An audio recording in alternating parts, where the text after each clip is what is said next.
soon as you see it do its thing. There we go.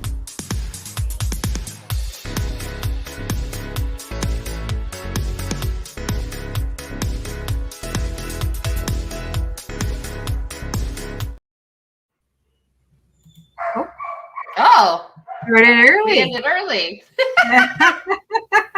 Good morning, everyone, and welcome to the Dark Roast. I'm Donna Stroll here with my beautiful co-host Rose, and today we are going to be talking about email marketing.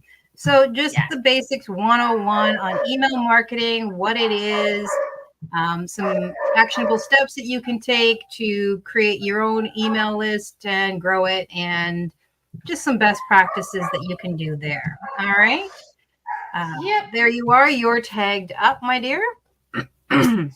See if it shows up today. Every day's an adventure. It is. Hey, actually, it showed up. All right. So our intro was not awake, but Facebook is. Always something. All right. So if you are watching this live, drop a live in the comments. If you're watching a replay, please drop a replay in the comments so we know what's going down. All right. So you want to start off with me, girl? Yes, email marketing. So there's a lot of back and forth about, is email marketing dead? Is email marketing king? And it all, of course, depends on the effort you're putting into it, how good your copyright is, and how you are getting people into your network and your email list. So emails are a great way to share information and keep people who are interested in what you offer updated on new things that are coming out. It's a very simple way to alpha or beta test programs. If you already have an email list and you're wanting to do a new sort of training or a webinar or something like that, you can absolutely beta test it on your email list. It's just a great way to keep your ecosystem running. Absolutely. And some of the benefits are that it's cost effective. It's personalized, you get to talk the way you talk and be the way you be. It's easily to measure, to see what kind of results you're getting, what, from your open rates to your actual click-throughs and response rates. And it allows you to just stay in touch with your audience, whoever they are. So even if they're not seeing you on your social media, you're still touching base with them and keeping you at the forefront of their mind. Yeah, it's a great way to, most people that do email, that are on your email list, probably enjoy reading. So it's people that are probably looking at your blog more than, say, your YouTube videos or something like that. But you can always share your YouTube video. And like we always talk about, making sure everything is intertwined with each other. So it's a great place to drop your social medias or, new video trainings, stuff like that, to drum up views on those, but also keep everyone who likes to read able to read, including dropping your blog posts in there or even just repurposing your blogs into emails for those people. Yeah, absolutely. Go ahead. I was going to say, growing your email list seems to be where a lot of people struggle, because when you're first starting out, it's like, do I do an email list? Do I not do an email list? I'm getting mixed information, and it's always hard to tell, right? And one of the biggest mistakes people make is either buying emails or buying leads, either from solo ad providers or whatever it may be, and then your open rates are trash, and you've got this new autoresponder that you've already set up to not be good. So super important that you have an actual dedicated professional email. A lot of the autoresponders just cracked down on if you were using a Gmail or a Yahoo. That's no longer allowed. And then do your DMARC verifications, do your, I think it's the KDIM or something like that. Like, do your verification checks to make sure that it doesn't look like a spammy email, or, don't send spammy emails, obviously. But when you're growing it, make sure you're growing it correctly. So free lead gen, free download, we've talked about before.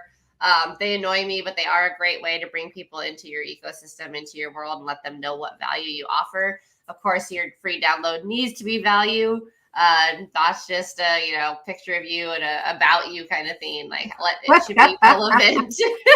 And it doesn't. And the other thing that I think that's important to know, like we discussed it earlier, when you're creating a lead gen, it doesn't have to be this great, huge thing where you're giving away everything. It's a taste. It's, something that's useful, like a daily task list, or, a checklist or a quiz, something to help verify some information. It can be small. It doesn't have to be this great big thing. And I think a lot of us, especially when you first do your first ebooks, you tend to over deliver and people aren't going to read it. It's just, unfortunately, that is a fact. So you might as well sell that big one that you made. Yeah, exactly. Or you can send them the first couple pages, and then, like, if it's a 30-page book, there's your next 30 emails. Yeah. And if you have a blog or something like that, you can have sign-up forms, or your website where people can sign up for your newsletter, that kind of thing. You can promote that as well on all of your social medias if you want to, because your email can also be a newsletter that provides like daily tips and tricks, or, it doesn't have to be daily. It can be once a week. It can be 3 times a week, whatever schedule that you want to make on it. Yeah, especially starting out, I wouldn't recommend daily, because then it does look really scammy and spammy, and then your open rates are going to drop because people are going to be like, okay, well, whatever, you email me every day, right? So you want to stay top of mind, but you don't want to be too aggressive. So first starting out every other day, or, even every 2 days is perfect, because one, it'll help you build out an extensive automation because you're not trying to cram everything in.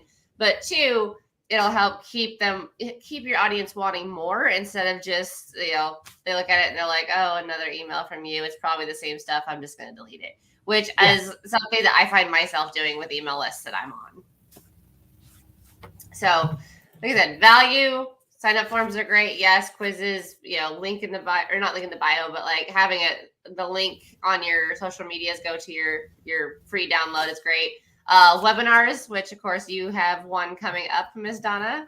I do. It's not too late. If you guys want to actually take a look at it, it'll be at 11:30 today. We're going to be talking about niche, and the steps from sort of A to Z on how to set that up properly, how to find it, what to do once you go, you've made that decision, and some key factors. So yeah, if you want to do that, that's right here. We'd love to see you. I will drop the link again afterwards in the comments. Yes. And then I'm going to go for our social media. So ManyChat is a great way to, comment free, and we'll send you the free download. Someone comments free, and if that automation's set up, then ManyChat will automatically send the link for you. So there's all kinds of different ways to help get people into that ecosystem. Yeah.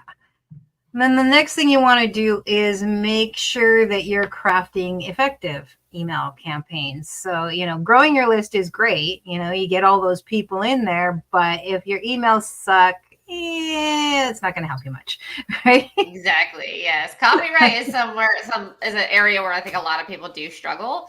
And what's kind of annoying about email marketing is sometimes the easiest copyright, like the simplest looking copyright, is what people open. But before they even open it, you gotta look at your subject line, right? Is your subject line catchy? One thing I see is people using way too many emojis in their subject lines. That just screams spam a lot to me. Mm-hmm. So I agree. But yeah, so make sure your subject line is relevant, but also catchy, and should be a lead in, kind of like a hook in your video for your social media. It should be a lead into what the rest of the email is about. Absolutely. And a lot of I don't know about all of them, but I do know that for a lot of them, your subject line has to relate to your body, or it'll just get rejected. It won't even go. Like for some places, they just won't even send it out because the two don't combine. And a good way to sort of test that is when you're looking at your emails, what made you open that email? What made you stop and go, ooh, what was that? I don't know about you, but I get like tons and tons of email every day. And I don't open every single one of them. There are some that I haven't opened for a long time. I just keep them because every so often they send me something that I do stop and look at. So what's making you open those emails? Because take your cues from that, right? Yeah, for sure. And autoresponders, like I said, they've been cracking down a lot more because they have a reputation to protect as well of being, a platform that is used by email marketers, social media marketers, stuff like that. So there are many, many things in place to help them keep reputable business. And that means, again, stopping things like that. Some of them will actually give you like a score on your subject line of if they think it's a good subject line or not. And some will give an overall score of the email as well of what they think the open rate would be based off of what you've put. So definitely use those analytics if they're available to you. I don't remember exactly which ones do that because I just do everything through Go High Level now. I think GetResponse does it for the subject line, but I don't remember if they do it for the entire email. I don't use Aweber. I don't recommend Aweber, so I don't know about them. And then what's the other one we use? System.io. I don't know that they do it either, but their statistics, their analytics are really, really good. Yeah, and System.io is one of the ones that absolutely, if your subject does not match your body, or if it's too spammy, it'll say no, sorry, you need to rewrite that. That's unacceptable. Which I found very useful. There is, I'll have to look it up because I don't remember where it is at the moment, but there is actually a website that gives you lists of words that you can no longer use or that you should try to avoid, both within your email and in your subject line, to help keep you from ending up in the spam lot area. Because you really want to be able to, you want it to go through and you want people to read it and you want it to not make them feel icky when they touch it. So.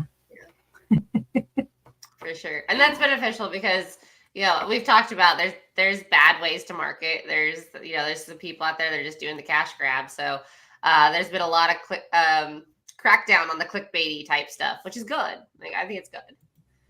I think it's a fantastic thing, and it applies in all areas, including your email marketing. So it's for your videos, for your regular posts, for your blogs, all of it. They've actually, because the free for all is over. Mm-hmm. You now actually have to know what you're doing, and you can't just appeal to people's really base desires to want to have some money now, which is, a lot of it, or, I got to have it now. It's going to fix everything now.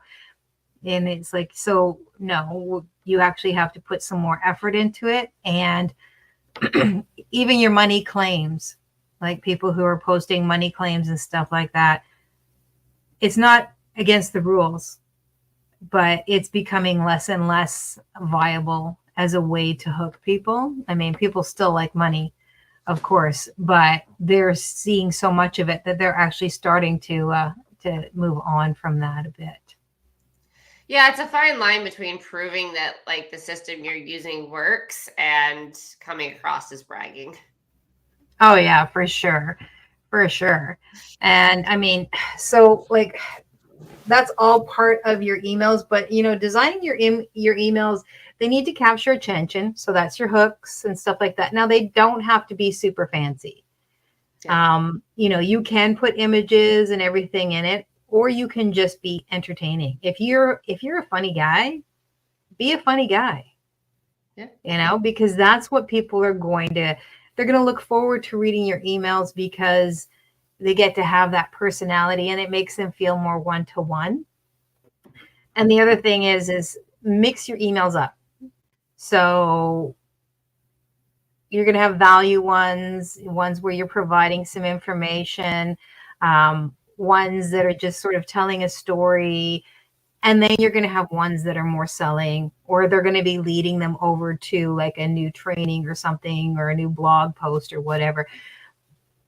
But you want to mix those up, because if it's selling every single time, then again, people are going to stop paying attention fairly quickly, because why? Like, I don't want to be sold to every time I open up your email. But if you're mixing it up, then you're going to have a much higher retention rate from the people, and a lot less unsubscribes.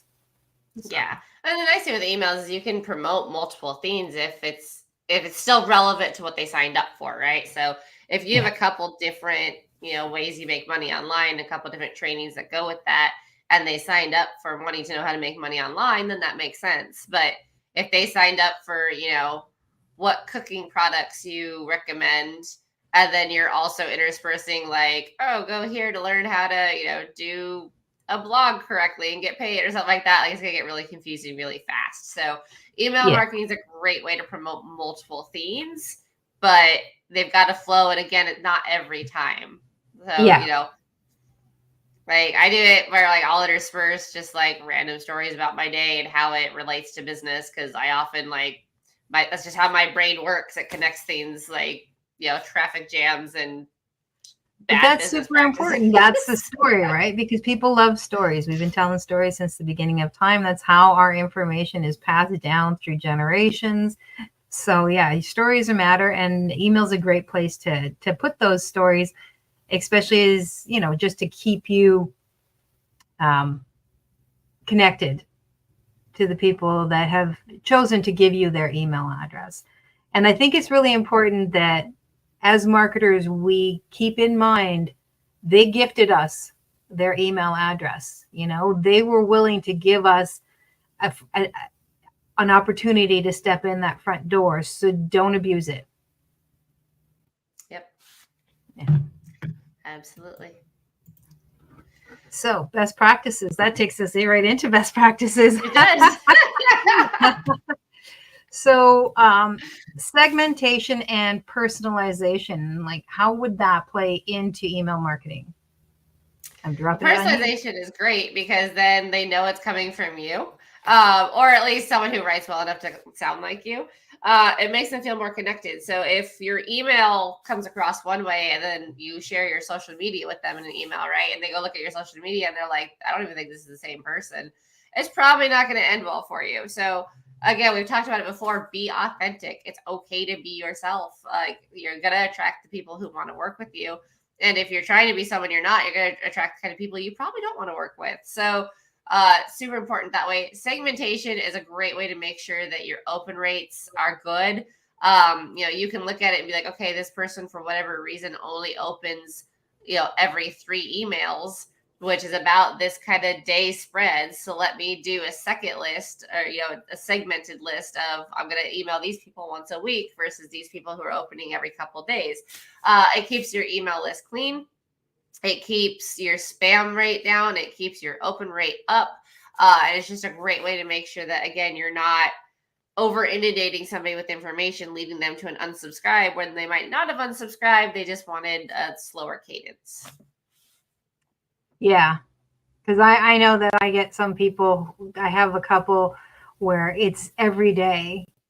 And it's like, yeah, no. And I just want to cancel it. But it frustrates me because at the same time, every so often they give me stuff that I actually want to pay attention to, but every day, man, it's too much.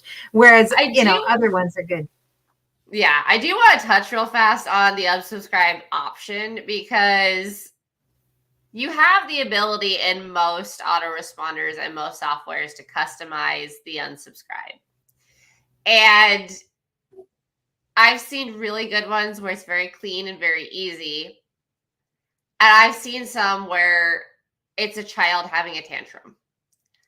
Legitimately, I unsubscribed and they were like, oh, sorry to see you go. You're losing out on all this money. If this was a mistake, you can email me. But otherwise, like, sucks to be you, basically. And I was like, what kind of child are you?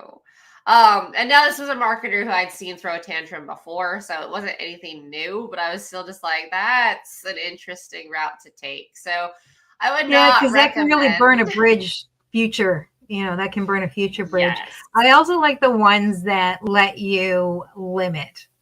So you have an unsubscribe, but you go to the unsubscribe and it's like, do you just want less emails? Because we can do that for you too. Which I do appreciate that. And what's the other thing that I really liked with the unsubscribes? And this comes with your tracking as well, is if you haven't opened an email from them for quite a while, it allows, they send you a message and say, do you still want to be on our list? If you don't, cool, we're sad to see you go, but that's, and then they'll just automatically unsubscribe you, which, sometimes I appreciate that. It's like, oh yeah, you know what? I even forgot that. I just automatically have you shunted. So yeah, that's good. I'm done with you. Well, it's hurting their open rate, so it makes sense to send that out, right? Yep. And that's a So, way also to, that's part of the best practices. And also just making sure that you're doing the best by your email list so that you get the best open rates and, don't have any issues with your responders and all of that sort of thing. yeah, I really enjoy the ones that ask for feedback because that means they are actually interested in in why people are leaving, which is good. One of the other ones I like is sometimes you end up with the same person subscribed to a few email lists, and when you hit the unsubscribe, it'll give you the option of all the ones that you're subscribed to, and be like, well, do you want to unsubscribe from all of them or just this one? That gives you the option to you know what, this program I don't really follow anymore, but this one I do. I still want emails from this one. So it allows you to keep your inbox nice and clean as well. Yeah, absolutely. I unfortunately I have one person that I love her emails. Like I love the information that she provides. I mean, it's a little heavy sometimes, but I've signed up for different things with her with different email addresses. So I get like 3 notifications every time she sends an email because I've got it coming from 3 different email addresses. And it's like, oh man, I got to go and clean that up. Yeah. The other thing too is test your automations, because I've had so many instances with somebody where I've purchased their product and then 2 weeks later I get the email. It's like, hey, you still haven't purchased. And I'm like, no, I did. Turn off your autoresponder. Or you get it and it's like, dear first name, because it's not working right. And I'll usually email them back or hit them up on social media and be like, hey, you need to look at this email with this subject line because it's not populating right. But that's because I'm in the space. Most people, I think, would look at that and be like, oh, you can't even bother to get this right, and just unsubscribe automatically. So Absolutely. that's super important to test. Yeah. And most of them allow you to do a test. So do a test and do it from a couple of different email addresses.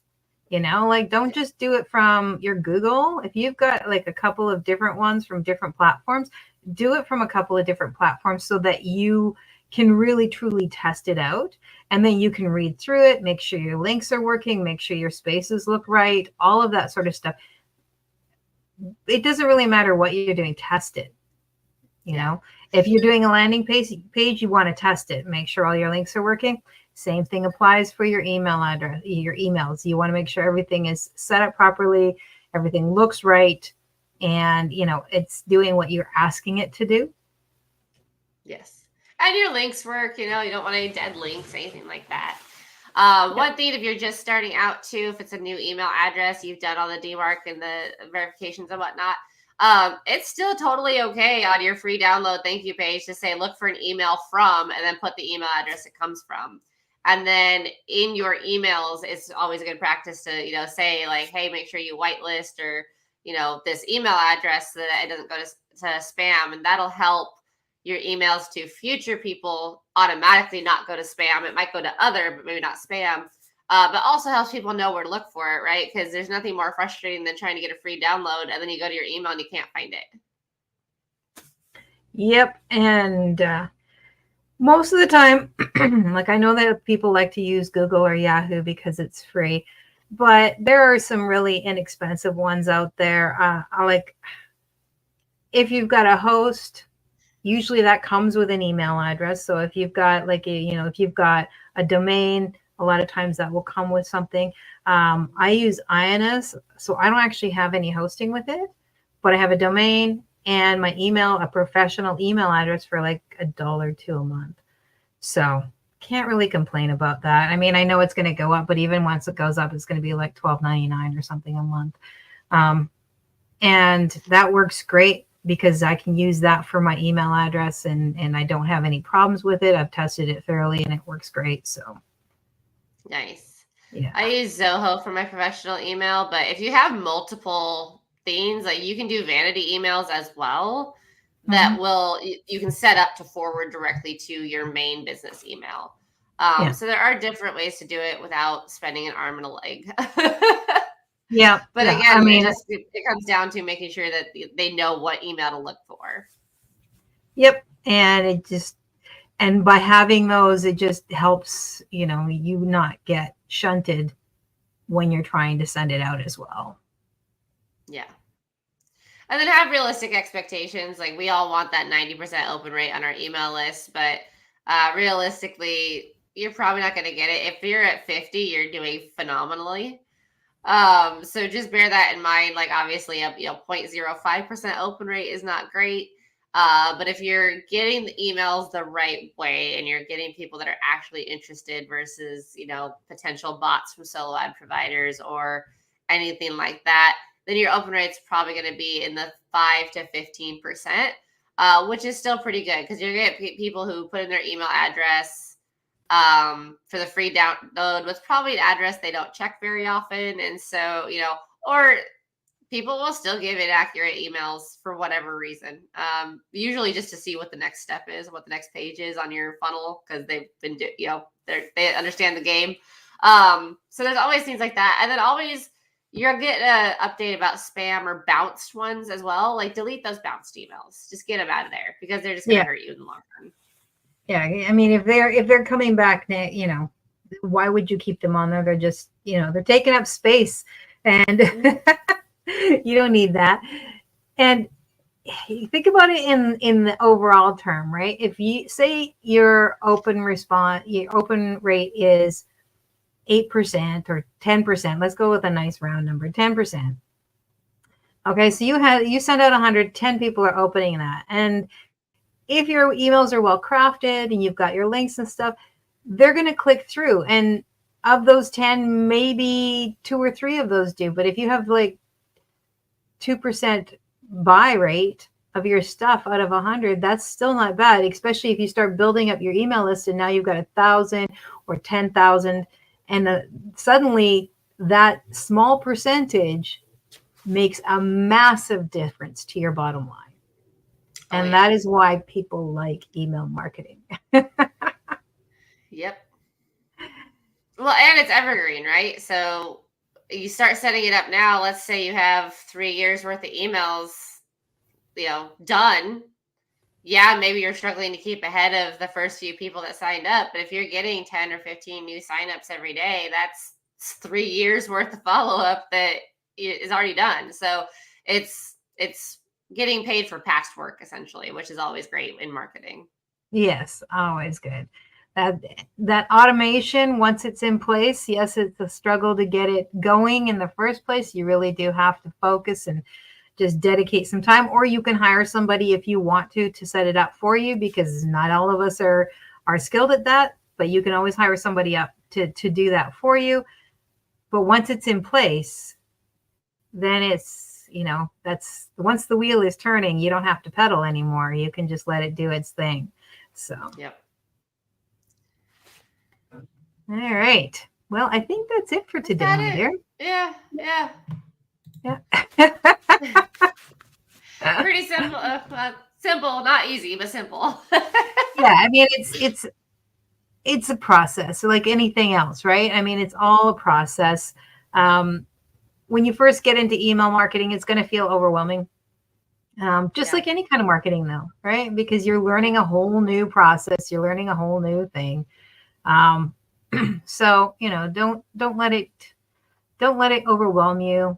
There are definitely people out there and places that can offer some extra support. If you want any kind of extra help, you know where we are. You can always reach out to us. And if we don't have the answers for you, of course, we will find them for you, because that is what we do. Yes. All right. So I think that's it for today. How about next week we talk about diversifying your income streams? Love it. Yeah, I think that's a great one, because I think we all tend to get a little bit trapped into what we're doing. And the best way to make sure that you have a long-term business is to diversify those income streams and make sure that you have it coming in from more than one place. Yes. And that's the great thing about online is you can do that a lot easier than working 3 jobs and, having no time or energy for anything else. Yep, and especially once you've got those automations and emails going, and then suddenly it's way easier. Yes, you got lots of time So for yourself. I am back on here in an hour. Well, yeah, Yes. through StreamRide.